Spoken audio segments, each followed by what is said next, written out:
it's Nadia from Molten Imaginings, here with another video. And today I'm going to be combining two of my great loves, my encaustic wax painting and my bullet journaling.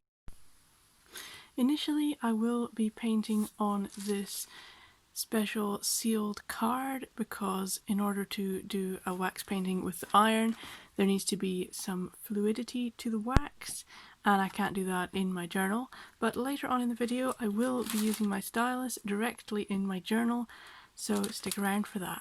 So if I want to do a encaustic painting in my bullet journal, I'm going to take this A4 sheet and make sure that it fits on the page by cutting it down to size. What I'll do is I will trace the page around it, make sure I get the right shape and size. So using the dots on the page, you can also align it, cut it down a little based on this. Now we can see that fits very neatly on the page.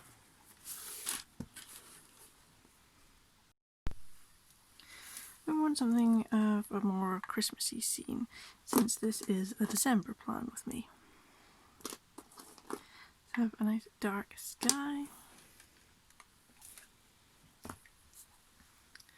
with a hint of an aurora.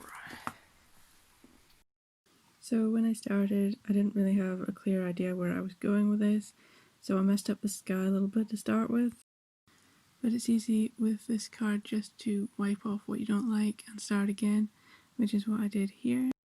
I sometimes almost prefer this because it gives you a nice soft base colour to work on.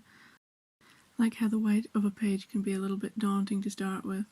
When you've got that sort of soft pastel-y shade down, you don't feel so intimidated anymore. It's also nice to knock back a little bit of the wax just to create smoky effects, which I like to do, and I did that a little bit in the sky. The snowfield is just diluted wax smoothed over in these nice shapes, and I tried to get some of the aurora reflection in there as well. I wanted to make the scene interesting and have a lot of things going on in it, so I thought, well, I'll add this tree which has lots of detail in the branches. I always go with silver for snow now because I find that that has a lot more visual interest than, say, the pearl coloured wax. However, the silver can be a little flat sometimes if you just see it as a photo and not as a live piece of art, because it doesn't have that shimmer. So I do find you need to add some darker colours on top to give it that contrast. The foreground work is always a lot of fun because it's just a matter of playing around with shapes and patterns until they look right. I thought one tree was looking very lonely, so I gave it a friend, and then of course we needed some happy little Christmas trees right in the background. I sometimes find it necessary to turn the card around when I'm painting, particularly with straight lines like the trunks of the trees, just so that I can more easily do what I'm trying to do. I admit it doesn't look great on camera, but it is the only way I can actually paint properly. And the fir trees in the background are just tiny little blobs of green wax. They're so distant. But that's actually fine. Sometimes you only need a suggestion. I then decided to create a path, and to do this I folded up a piece of tissue really small in order to brush away the wax in that area.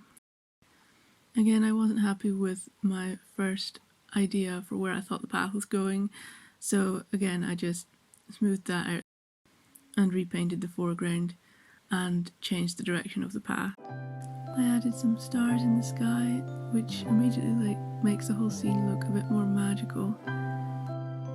And then I have a post in the middle of nowhere, which is of course the North Pole. There are various ways you can add texture, and I do have a scraping tool to scrape away the wax. I just used the tip of my ballpoint pen because that works equally as well. I thought the sign was all encrusted in ice. It was good fun doing that and building up the layers of wax. I love how the silver shimmers when it's all finished and polished. Now comes the fun part of sticking it into my bullet journal, and I think just ordinary glue should work with this. I thought the card was a little thick to start with, but it's actually going to be fine. It's actually not a lot thicker than ordinary cardstock. Now the general idea here is, because the wax may come off onto this page, what I'm going to do is stick these pages together and draw my December grid here. Then I'm going to cut out the individual boxes so that I've got an advent calendar which eventually reveals this picture. So let's do that.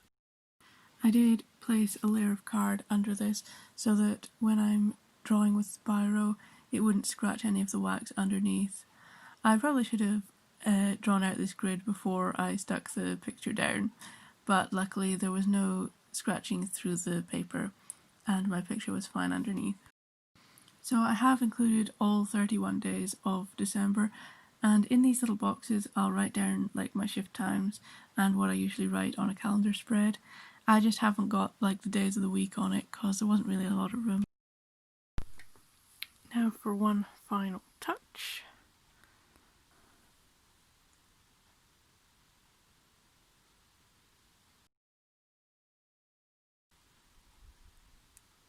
You're gonna focus. I have done whole paintings on just perfectly ordinary paper with this stylus tool, and it works very, very well. There's minimal bleed through, just a faint sort of ghost behind it, but it looks absolutely amazing, and I love just adding little embellishes with my stylus tool. Isn't it shiny? Now for the nerve-wracking bit. This was so tricky. I've never done this before. I've never cut into my bullet journal before, and I was so nervous. But luckily I did have a very, very sharp knife, and I thought I'm going to score it first. I'm going to do it really slowly, really gently, and then I found that if I just lifted the page up I could cut clean through in a perfectly straight line, and it was so much easier. And I made very, very few mistakes actually. I think if you're going to do any cutting into your bullet journal, just make sure you have a very sharp knife.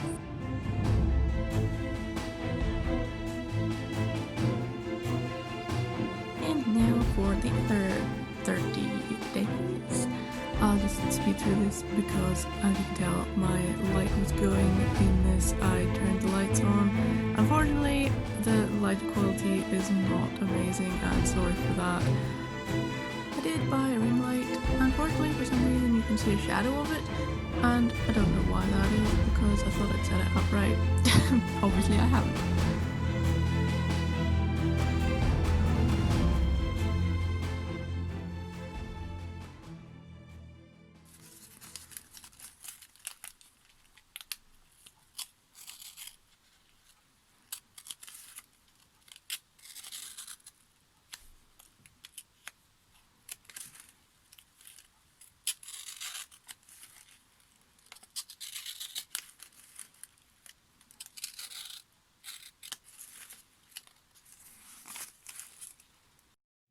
So by the end, the page is rather crinkled, as you can see, but that'll be sorted when I glue it down. Just an ordinary Pritt stick, plenty of glue on the page, and luckily there were some areas where the dates didn't go right to the end of the line, so I had some spaces to put the glue down, and I very carefully followed all the lines to make sure I didn't glue down the doors as well. And this worked remarkably well. In fact, I'm really happy with the way this turned out. I'm not exactly sure what it's going to look like when I open all the doors, it, and I'm looking forward to December to slowly reveal my painting behind December.